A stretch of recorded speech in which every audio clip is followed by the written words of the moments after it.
जल्दी से रिवीजन कर देते हैं फिर इसको। क्या है? वर्ण, वर्णमाला वर्णों का व्यवस्थित समूह ही क्या कहलाता है? वर्णमाला कहलाता है। अब वर्ण, वर्ण आया। वर्ण क्या है? भाषा की जो सबसे छोटी इकाई होती है उसी को वर्ण कहा जाता है। ठीक है। अब वर्ण के भी दो भाग हैं। एक जो हम बोल रहे हैं मतलब कथित भाग, जिसको कहा जा रहा है वो क्या कहलाता है? ध्वनि। और जो लिखा जा रहा है, जो लिखने का संकेत होता है हमारा, जो क ख अ ये सब क्या है? ये अक्षर कहलाता है। ठीक है, ये हो गया। ध्यान से सबको आया समझ में? फिर देखिए, अब इसके बाद हिंदी वर्णमाला में जो कुल 52 अक्षर हैं,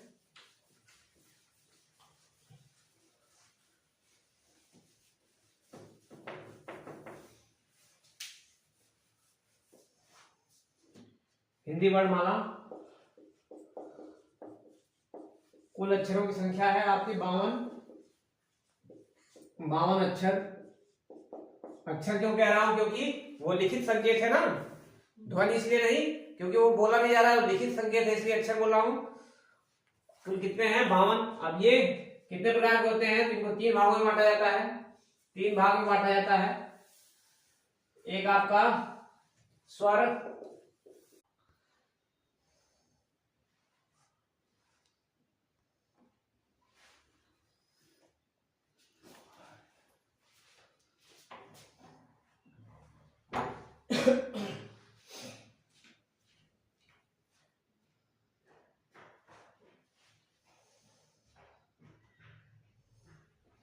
चलिए देखिए, तीन रूप हैं इसके, स्वर, व्यंजन और अयोगवाह।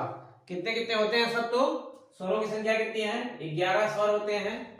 व्यंजन कितने हैं? तो कुल टोटल व्यंजनों की संख्या आपकी 39 और अयोगवाह की संख्या हो जाएगी 2। ठीक है। ये हिंदी वर्णमाला में 52 अक्षर है वो कैसे कैसे हैं? 11 स्वर के रूप में है, फिर व्यंजन 39 है और अयोगवाह 2 है। ठीक है। अब एक एक के बारे में जल्दी जल्दी देख लीजिए जल्दी से। व्यंजन, स्वर और अयोगवाह। स्वर क्या होते हैं? स्वर क्या होते हैं? तो स्वतंत्र रूप से जो ध्वनियां बोली जाती हैं, स्वतंत्र रूप से बोले जाने वाली ध्वनियां, ठीक है, वो क्या कहलाती हैं? वो स्वर कहलाती हैं। आज स्वरों के बारे में देखा जाएगा, व्यंजन और अयोगवाह के बारे में कल। एक बार जान लीजिए बस, व्यंजन क्या होते हैं? जो स्वर हैं, जो स्वरों की सहायता से बोले जाते हैं वो व्यंजन कहलाते हैं। और अयोगवाह, अयोगवाह में क्या होगा? आपका अंक और अहद होता है। ठीक है, इसके बारे में अभी बाद में, पहले ये स्वर के बारे में सब लोग देखिए। स्वर,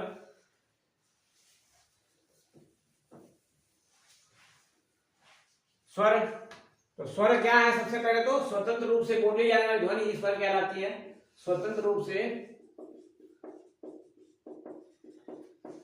बोली जाने वाली ध्वनियां, ध्वनियां स्वर कहलाती है, स्वर कहलाती है। ठीक है, स्वतंत्र रूप से बोली जाने वाली ध्वनियां ही स्वर कहलाती हैं। अब देखिए, स्वरों की संख्या आपकी कितनी है? 11। 11। अब कहीं कहीं क्या करता है, री को भी, कहीं कहीं ऐसा है बुकों में, पुस्तकों में, री को भी स्वर की श्रेणी में नहीं रखा जाता है। ठीक है, उस कंडीशन में 10 हो जाएगा। री को भी कभी कभी स्वर्ण की श्रेणी से नहीं रखा जाता, इस वजह से क्या हो जाएगा? स्वरों की संख्या 10 हो जाएगी। मात्रा कितनी होती है? जो स्वर है वो क्या है? हिंदी की मात्रा ही तो है। ठीक है, तो मात्रा की संख्या कितनी होती है हिंदी में? मात्रा, मात्रा की संख्या 10 होती है। ठीक है, क्योंकि अ की कोई मात्रा नहीं होती है। ठीक है, अ की कोई मात्रा नहीं होती है, इस वजह से मात्रा की संख्या 10 और स्वरों की संख्या 11। ठीक है, कहीं कहीं री को नहीं मानता है, लेकिन आपको उतना ज्यादा वो नहीं करना है, बस आपको ये जानना है कि स्वरों की संख्या कितनी है? 11 है। ठीक है, अब स्वर कितने प्रकार के होते हैं? कमेंट करके सब लोग जल्दी बताइए, स्वर कितने प्रकार के होते हैं? स्वरों की संख्या बताइए।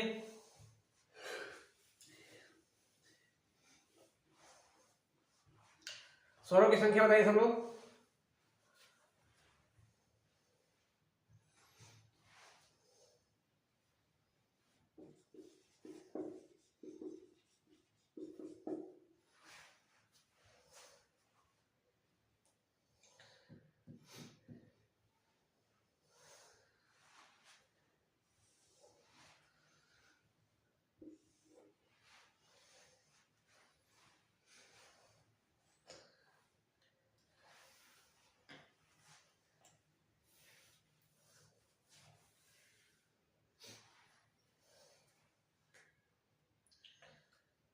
3,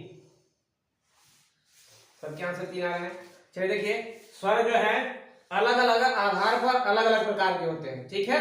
इसके कुल 8 आधार हैं। स्वर के प्रकार बनाने के कुल प्रकार बताने के कुल 8 आधार हैं। 8 आधार पे अलग अलग आधार पे, जैसे सबसे पहला तो यही है उत्पत्ति या फिर बनावट या फिर रचना, ठीक है, रचना। इसके आधार पे स्वर की संख्या ये है। फिर देखिए मात्रा के आधार पर है, मात्रा के आधार पर या उच्चारण के आधार पर, ये दूसरा आधार है। तीसरा जीभ के किस हिस्से से निकलते हैं, जीभ के आधार पर कई बार देता है, जीभ के आधार पर। फिर आपका मुख के खुलने के आधार पर, मुख के खुलने के आधार पर, खुलने के आधार पर, ठीक है। ये हो गया आपके 4 आधार। सबको एक साथ कर दे रहे हैं, ठीक है, सबको एक साथ कर दिया जा रहा है। इसके बाद देखिए फिर ओठों की स्थिति के आधार पर है, ओठों की स्थिति के आधार, 5वां आधार जो आपका है ओठों की स्थिति के आधार पर, स्थिति के आधार पर, ठीक है। इसके अलावा 6वां जो है आपका घोषत्व के आधार पर,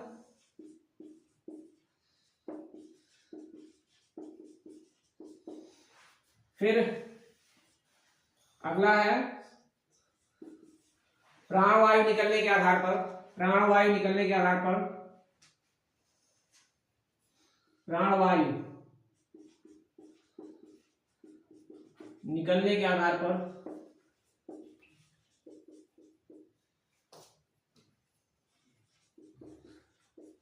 और एक आधार आपका और है, 8वां आधार जो की है, जो प्राण वायु होती है वो कहां से निकल रही है, नाक से निकल रही है कि मुख से निकल रही है, ठीक है। प्राणवायु नाक अथवा मुख।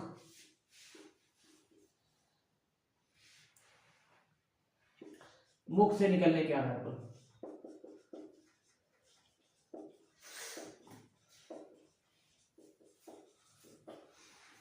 देखिए ये कुल 8 आधार हैं स्वर के विभाजन के, इसीलिए सबको एक साथ लिख दे रहा हूं। 8 आधार एक साथ लिख दे रहा हूं कि कौन कौन से आधार पे होगा, कोई कंफ्यूजन ना रह जाए, ठीक है। कई बार देखिए स्वर का पूछता है, ज्यादा लोगों को दिक्कत होता है, इसलिए 8 आधार हैं, 8 आधार को एक साथ देख लिया जाएगा।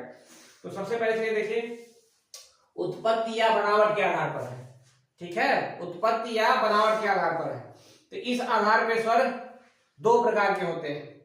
इस आधार पर स्वर 2 प्रकार के होते हैं। एक होता है मूल स्वर और दूसरा होता है संयुक्त स्वर, ठीक है। यह है किस आधार पर, उत्पत्ति या बनावट के आधार पर है। एक मूल स्वर है और एक कौन सा है, संयुक्त स्वर है, ठीक है। मूल स्वरों की संख्या बताइए सब लोग, मूल स्वरों की संख्या। मूल स्वर क्या होते हैं, जो बिना जिसकी बनावट में किसी का यूज ना किया गया हो, ठीक है। रूढ़ शब्द जो होते हैं, जिसको कहा जाता है कि बिना किसी सहायता के बनते हैं, वो मूल स्वर कहलाते हैं। मूल स्वरों की संख्या कितनी है, तो ये कुल 4 है। मूल स्वर कितने हैं, 4 हैं। और छोटा ऊ और री, ठीक है, ये 4 है। और छोटी ई, छोटा ऊ और री, ये 4 हैं आपके मूल स्वर, ठीक है। फिर संयुक्त स्वर कितने हैं, संयुक्त स्वर ये कुल 7 हैं, 7 हैं। इसमें आपके इसके बाद जो 7 बचते हैं, आ, बड़ी, बड़ा ऊ, ए, ऐ, ओ, औ, ठीक है। ये है, थोड़ा सा देख लीजिए कौन कौन से हैं 7। आ, बड़ी ई, बड़ा ऊ, ए, ऐ, ओ और औ। सब लोग बताइए जैसे कमेंट करके, आ किससे किससे मिलकर बनता है, क्योंकि ये मूल स्वर है, ये संयुक्त स्वर है। संयुक्त का मतलब है जो 2 या 2 से अधिक से मिलकर बनते हैं। तो आ किससे किससे मिलकर बना है, आ जो है बताइए कमेंट में जल्दी से, अ प्लस अ, अ प्लस अ से मिलके क्या बनता है आ। ठीक है, इसके अलावा बड़ी ई जो है, बड़ी ई दो छोटी ई से मिलके बनती है, छोटी ई मिलके क्या बनेगा, बड़ी ई बनेगा। और बड़ा ऊ छोटा, दो छोटे ऊ से मिलके बनेगा छोटे ऊ से। ए बताइए सब लोग कमेंट करके, ए किससे बनता है, ए सब लोग कमेंट करके बताइए किससे बनता है, अ प्लस ई से। ठीक है, अ प्लस ई से। फिर देखिए अ किससे बनता है, तो आ प्लस ई, छोटी ई बड़ी हो सकती है, बड़ी भी हो सकती है।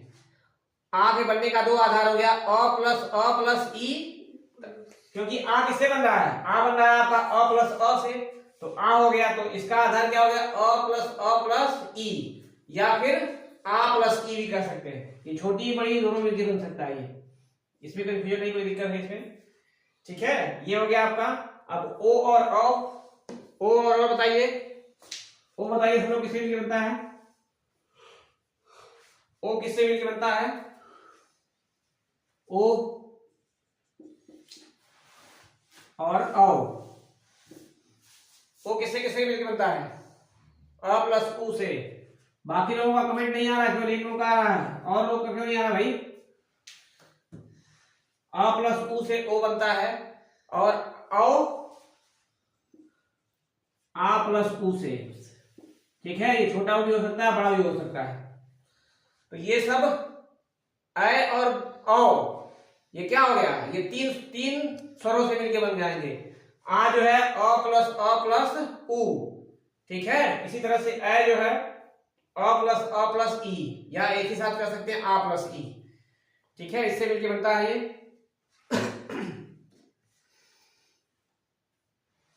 चलिए, ये क्या था, ये उत्पत्ति के आधार पे पूछे, या बनावट के आधार पे पूछे, या रचना के आधार पे पूछे। ठीक है, उत्पत्ति के आधार पे, बनावट के आधार पे, या रचना के आधार पे अगर पूछेगा तो स्वरों की संख्या कितनी हो गई, दो हो जाएंगे, एक मूल स्वर और दूसरा हो जाएगा आपका संयुक्त स्वर। ठीक है, मूल स्वर और संयुक्त स्वर। अब इसमें 4 और 7 है। ठीक है, ये सबके समझ में आया, हाँ लिख के भेजिए सब लोग जल्दी से, हाँ लिख के भेजिए।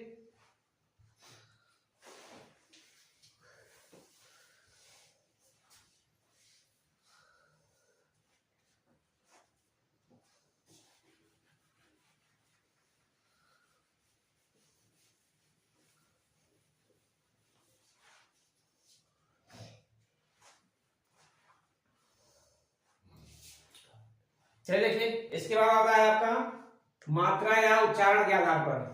ठीक है, मात्रा या उच्चारण के आधार पर। तो मात्रा या उच्चारण के आधार पर स्वरों की संख्या कितनी है, तो जो भी अब आप लोग बता रहे थे, कमेंट सबका आया है 3, तो ये मात्रा या उच्चारण के आधार पर होता है। 3 प्रकार का होता है, ये 3 प्रकार का कौन कौन सा होता है, तो ये हो जाएगा आपका ह्रस्व स्वर, दूसरा होता है दीर्घ स्वर, और तीसरा जो है ह्रस्व, दीर्घ और प्लुप्त स्वर।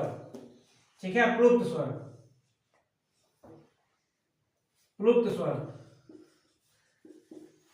ठीक है, ये 3 प्रकार का होता है, 3 प्रकार का होता है ये। चलिए देखिए, ठीक है, इसमें अब ह्रस्व स्वर का मतलब क्या है, ये मात्रा क्या है, उच्चारण क्या रहा है, तो जिसके उच्चारण में सबसे कम समय लगता है। ठीक है, ऐसा स्वर जिसके उच्चारण में सबसे कम समय लगता है वो क्या होते हैं, ह्रस्व स्वर कहलाते हैं। ठीक है, तो वो वही जो आपके 4 थे, अ, छोटी, छोटा और री, यही क्या होते हैं, ह्रस्व स्वर है।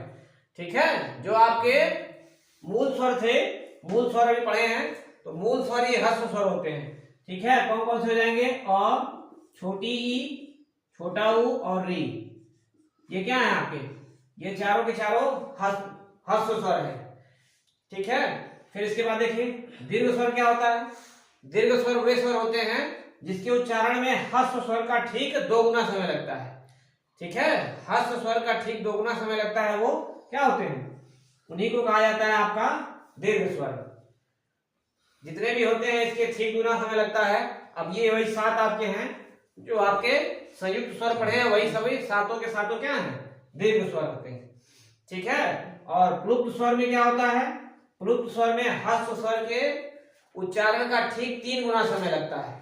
ठीक है, 3 गुना समय इसमें लगता है।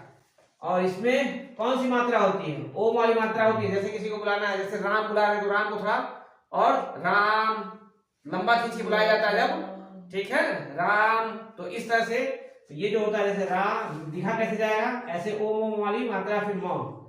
तो ह्रस्व स्वर का ठीक 3 गुना समय लगता है, ह्रस्व स्वर का ठीक 3 गुना समय लगता है। फिर से बात देखिए, मात्रा या उच्चारण के आधार पर, मात्रा या उच्चारण के आधार पर स्वर 3 प्रकार के, एक ह्रस्व स्वर, दीर्घ स्वर, फिर प्लुप्त स्वर। ह्रस्व स्वर जिसकी, ऐसे स्वर जिसके उच्चारण में सबसे कम समय लगता है, तो वो 4 हो जाएंगे आपके, अ, छोटी, छोटा ऊ और री। दीर्घ स्वर में क्या होगा, जिसके उच्चारण में ह्रस्व स्वर का ठीक 2 गुना समय लगेगा। ठीक है, वो हो जाएंगे। और प्लुप्त स्वर कौन से होते हैं, जिसके उच्चारण में ह्रस्व स्वर का ठीक 3 गुना समय लगता है। ठीक है, ये कोई अलग से नहीं होता है, ये ओम जो आप सुने हैं बस यही है, ये मात्रा के आधार पर इसको बना दिया गया है, इसका कहीं अलग से नाम नहीं आता है। ठीक है, तो ये आपके हो जाएंगे तीनों, ये किसके आधार पे, मात्रा या उच्चारण के आधार पर। चलिए इसके बाद ये समझ में आया सबके, ये समझ में आया सबके, किसी का दिक्कत तो दोबारा बताया फिर।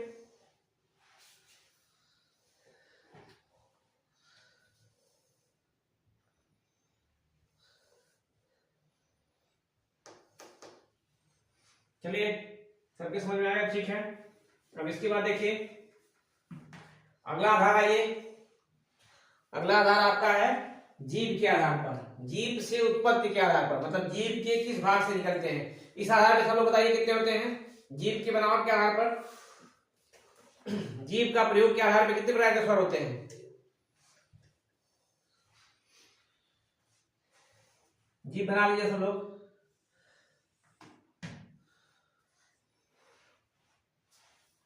जीभ बना लीजिए सब लोग जल्दी से। देखिए इसके आधार पर भी 3 प्रकार के होते हैं। जीभ जो होती है, जीभ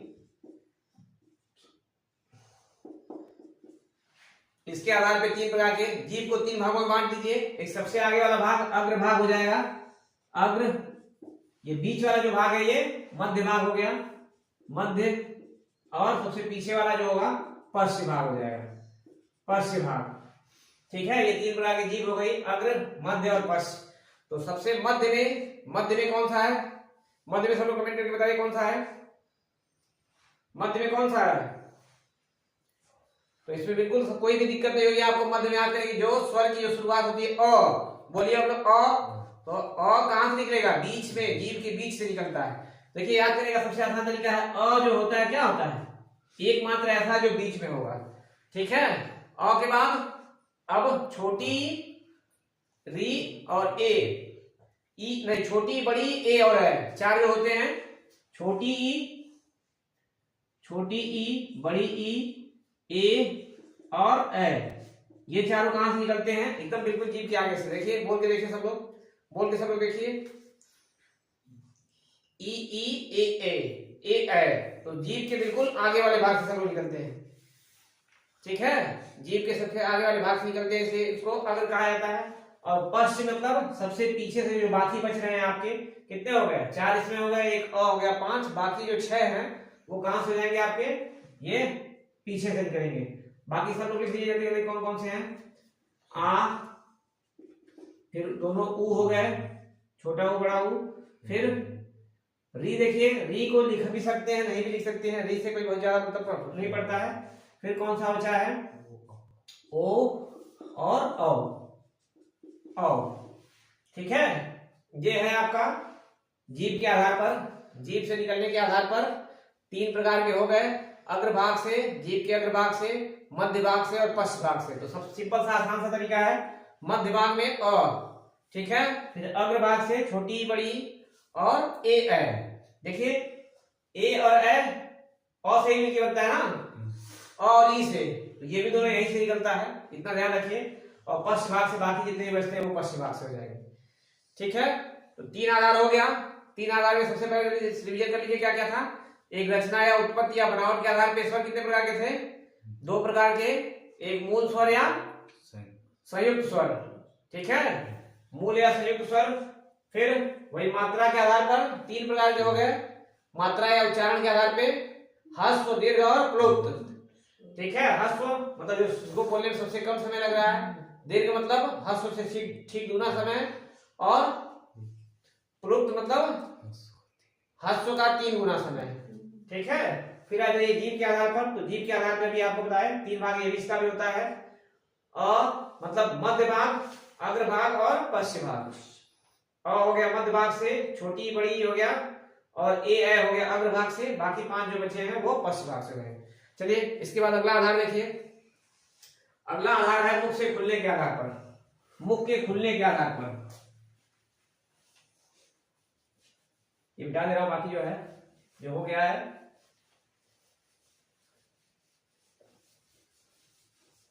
थोड़ा स्पेस मिल जाए। मुख के खुलने के आधार पर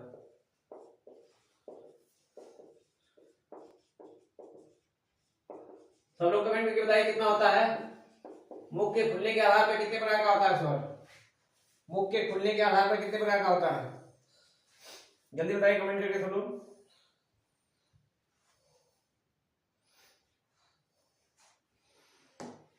ठीक है, 4 प्रकार का होता है। 4 प्रकार का मुख जो है कितना खोल के बोला जाएगा उसके आधार पे। तो एक सबसे पहले हो गया विवृत। विवृत का मतलब क्या है? पूरी तरह से मुख खोल के, पूरी तरह से मुख खोल के। ठीक है, ठीक है प्रदुम कुमार, ठीक है। बाकी एक ही 2 लोग कमेंट कर रहे हैं, बाकी लोग क्या कर रहे हैं भाई? बाकी लोग की नहीं समझ में आ रहा है क्या? सभी लोग कमेंट करके बताइए जिसको इसको समझ में आ रहा है। चलिए देखिए, विवृत हो गया, फिर अर्ध विवृत हो जाएगा। अर्ध विवृत, अर्ध विवृत मतलब क्या है? विवृत का मतलब होता है पूरा मुंह जिसमें खुले। अर्ध विवृत का मतलब क्या हो गया? जिसमें आधा मुंह खुले।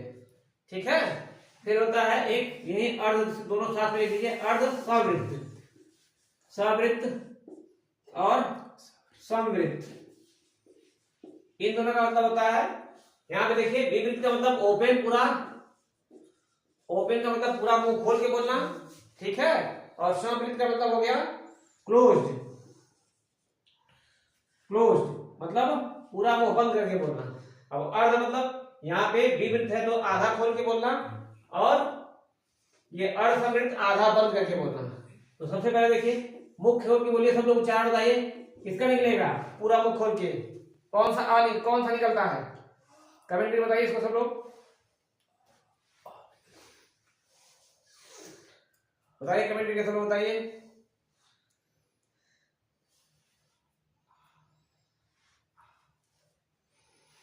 ठीक है, एक ही है आ बोल के देखिए सब लोग, आ बोलिएगा तो क्या होगा? पूरा पूरा मुंह खुलेगा। ठीक है, आ बोलिए सब लोग तो पूरा पूरा मुंह खुलेगा। अब आधा मुंह खोल के बोलिए, कौन सा निकलेगा? बाकी लोग के कमेंट नहीं आ रहे हैं, क्या बात है भाई? बाकी लोग बताइए।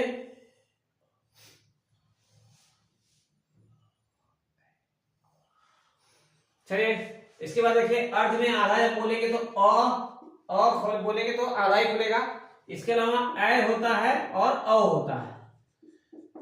ए और अ ये भी क्या है? आधा मुंह खोल के बोला जाता है। आ पूरा मुंह खोल के बोला जाएगा, अ और ए ओ बोलेंगे तो आप आधा मुंह खोल के बोलेगा। ठीक है, ये हो गया। अब अर्ध समवृत्त बताइए, अर्ध समवृत्त बताइए सब लोग, अर्ध समवृत्त बताइए।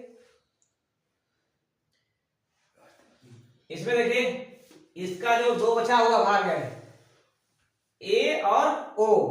ठीक है, यही होते हैं ए और ओ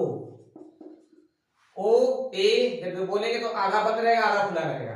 ठीक है, अब बाकी कौन कौन समझ रहा है आपका? बाकी कौन कौन समझ रहा है? सब क्या हो जाएगा? मुख बंद करके हो जाएगा। दोनों तरह की ई और उ। ठीक है, ये हो जाएगा। देखिए री को नहीं काउंट किया जाता है, री को जब हो जाएगा री काउंट किया जाता है। री को नहीं काउंट किया जाता है, ठीक है ना। तो ये हो गया आपका मुख के खुलने के आधार पर। तो एक पूरा विवृत हो गया, मतलब पूरा मुंह खोल के बोलना है तो केवल आ। फिर अर्ध विवृत का मतलब आधा मुंह खोल के बोलना है तो ये अ और ऐ औ, ठीक है। बोल के देख लीजिएगा, सब प्रैक्टिस कर लीजिएगा। इसके बाद अर्ध स्वरवृत हो जाएगा, मतलब आधा बंद करके, इसमें आधा खोल के है, इसमें आधा बंद करके है, ठीक है। ए और ओ, यहीं से देखिए, यहीं से देखिए, इसके जो दोनों पार्ट बचे हुए ये हो जाएंगे। और बाकी बंद करके ई उ, देखिए मुंह खोलना ही नहीं पड़ता है, ई उ, इसमें हो जाएगा आपका, ठीक है। तो ये हो गया आपका चौथा प्रकार मुख के खुलने के आधार पर, ठीक है। अब आइए ओठ की स्थिति के आधार पर। इसके आधार पर सब लोग बताइए कितना होता है। ओठ की स्थिति के आधार पर कितना होता है बताइए सब लोग कमेंट करिए से। इसके साथ जाइए सब लोग, कमेंट करके सब लोग बताइए ओठ की स्थिति के आधार पर कितना होता है।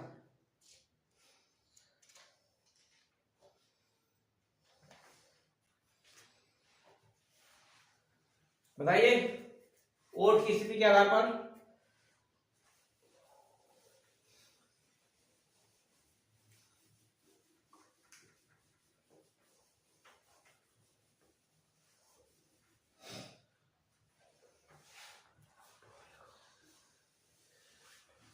ओठ की स्थिति के आधार पर बताइए, किसी का कमेंट नहीं आया अभी।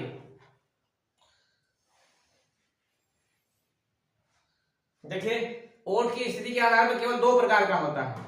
एक वृत्त मतलब बने मुंह का, जब बोले तो आप वृत्त के आकार का बने मुंह, और एक वृत्त ना बने, ठीक है। दो ही आधार है। एक मतलब क्या हो, ओठ जो बोल रहे हैं, ओठ निकल रहा है ना, ओठ ये वृत्त के आकार का हो जाए और एक वृत्त के आकार का ना हो, ठीक है। तो एक हो जाएगा अवृत्तमुखी पहले।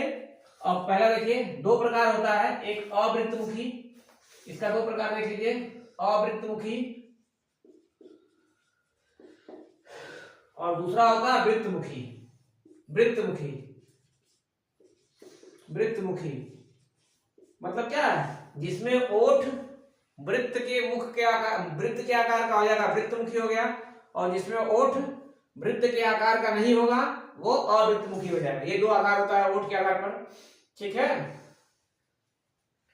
तो इसमें देखिए अवृत्तमुखी में क्या होगा, अ आ ई और ए ऐ, ठीक है। ये जो है आपके अ आ ई ए ऐ, ये क्या होते हैं, अवृत्तमुखी होते हैं, मतलब इसमें वृत्त मुख में नहीं बनता है, ठीक है।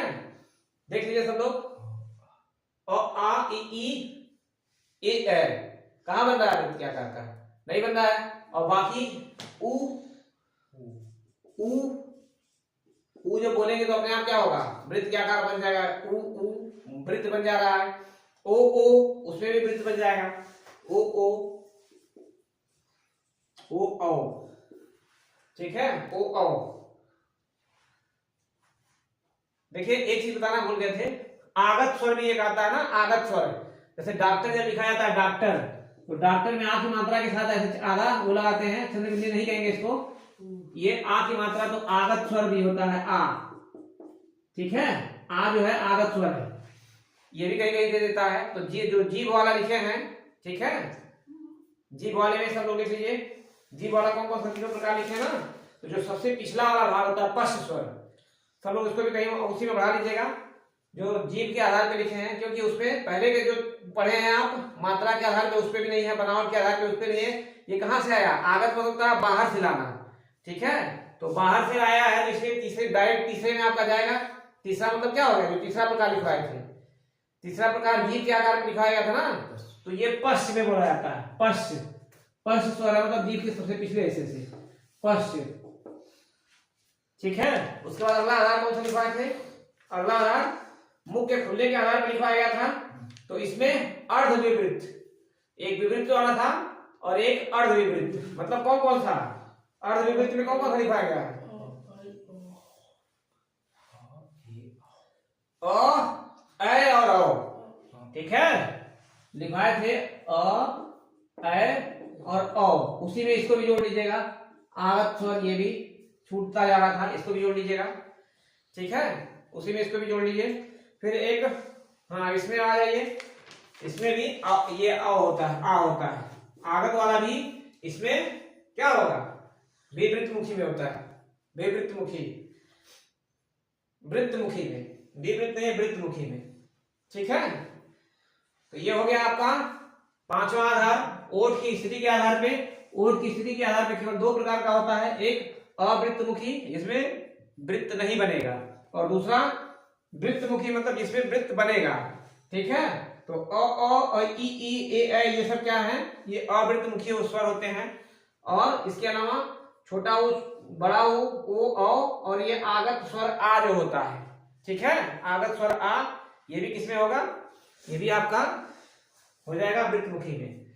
ठीक है, अब घोषत्व के आधार पर देखिए, घोषत्व के आधार पर, घोषत्व के आधार पे देखिए क्या है, घोषत्व भी पढ़ेंगे, खासकर व्यंजन में पढ़ते हैं। अघोष सघोष पढ़े ना सब लोग, अघोष सघोष, कमेंट में बताइए अघोष सघोष क्या होता है।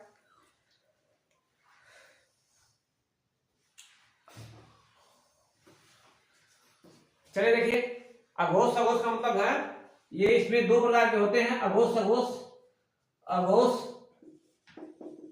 और सघोष।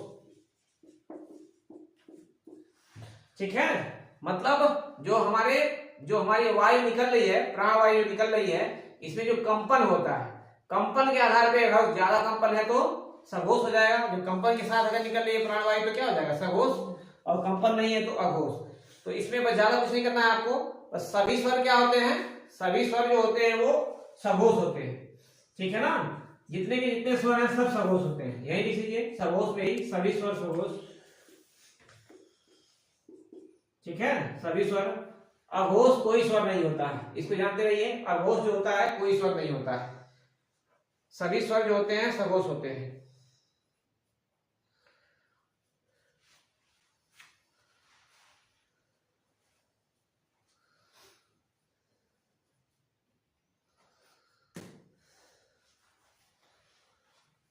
चलिए इसके बाद देखिए, इसके बाद आपका आता है प्राण वायु निकलने के आधार पर।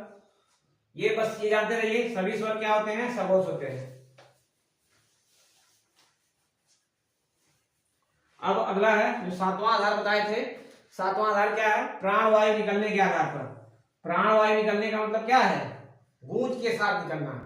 ठीक है, तो इसमें भी क्या है, दो ही होता है प्राण वायु के आधार पे, अल्प प्राण और महाप्राण।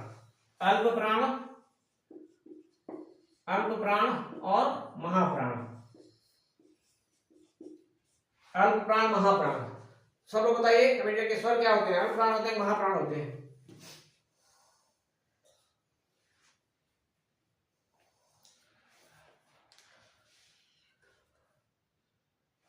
देखिए ये सब सिंपल सा है, कोई दिक्कत नहीं है, बताइए सब लोग जल्दी से।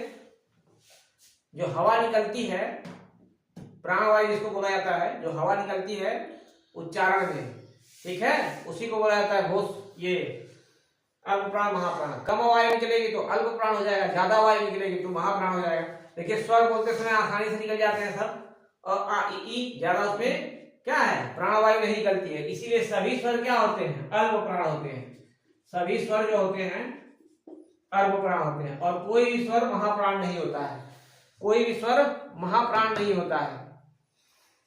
ठीक है ना, कोई भी स्वर जो होता है महाप्राण नहीं होता है, इसको सब लोग ध्यान रखेंगे। देखिए इन दोनों में बस उल्टा है, अघोष सघोष और अल्प प्राण महाप्राण में क्या उल्टा समूह।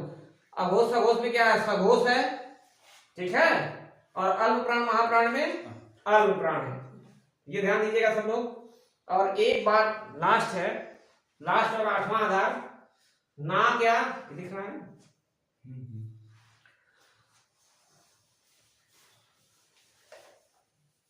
देखिए लास्ट है वही जो नाक या मुख से निकलने के आधार पर।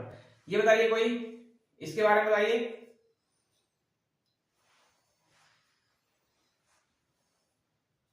देखिए जो बोला जा रहा है तो हवा हमारे मुख से भी निकल रही है, नाक से भी निकलती है। ठीक है, कोई भी स्वर बोला जा रहा है, कोई भी अक्षर बोला जा रहा है, तो हवा जो निकल रही है वो क्या है, हमारे मुख से भी निकल रही है और नाक से भी निकल रही है। तो कुछ ऐसे स्वर होते हैं जिसमें हवा केवल मुख से निकलती है, और कुछ ऐसे स्वर होते हैं जिसमें हवा नाक और मुख दोनों से निकलती है। तो ठीक है, इसी के आधार पर एक जो केवल मुख से निकलती है, केवल मुख से जब हवा निकलती है तो इसको बोला जाता है मौखिक स्वर। मौखिक स्वर, ठीक है, मौखिक स्वर। इसमें देखिए ज्यादा कुछ दिक्कत नहीं है, जितने भी हमारे मुख से निकलते हैं, जो जितने भी स्वर निकल रहे हैं ये सब मौखिक है। ठीक है, मौखिक स्वर सब मौखिक है। जितने भी स्वर हैं अ, आ, ई, मतलब जितने भी होते हैं आपके 11, सब के सब क्या है, मौखिक स्वर है। मतलब जब बोला जाता है तो इनके क्या होता है, हवा जो है केवल मुख से निकलती है। ठीक है, और जिसके हवा जो है मुख के साथ साथ जब नाक से भी निकलती है, हवा मुख और के साथ साथ जब नाक से भी निकले, दोनों जगह से, ठीक है, तो इसको बोला जाता है अनुनासिक स्वर। ठीक है, तो इसमें जितने भी चंद्रबिंदी वाले होंगे आ पे भी अगर चंद्रबिंदी लगा दिया जाए, अ पे चंद्रबिंदी, आ चंद्रबिंदी नहीं वो आगत वाला है, ई, बड़ी, ये सब क्या है, जितने भी ये सब हैं, इसमें चांद वाले जितने भी हैं सबके सब अगर रहेंगे तो क्या है, वो सब अनुनासिक हो जाएंगे। ठीक है, अनुनासिक है। इसको मौखिक को निरानुनासिक भी कहा जाता है। निरानुनासिक नासिक स्वर। ठीक है, इसमें हवा निकलने के आधार पे दो प्रकार के, एक जब केवल हवा मुख से निकलती है तब क्या होता है, वो क्या होगा, मौखिक या निरानुनासिक स्वर होता है। जितने भी आप हिंदी वर्णमाला में जितने भी आपके स्वर हैं, ठीक है, अ से लेके औ तक सब के सब क्या है, मौखिक वाले ही हैं, मतलब निरानुनासिक हैं। और एक अनुनासिक होता है, मतलब मुख के साथ साथ नाक से भी निकलती है। यहां पे लिख लीजिएगा मुख प्लस नाक,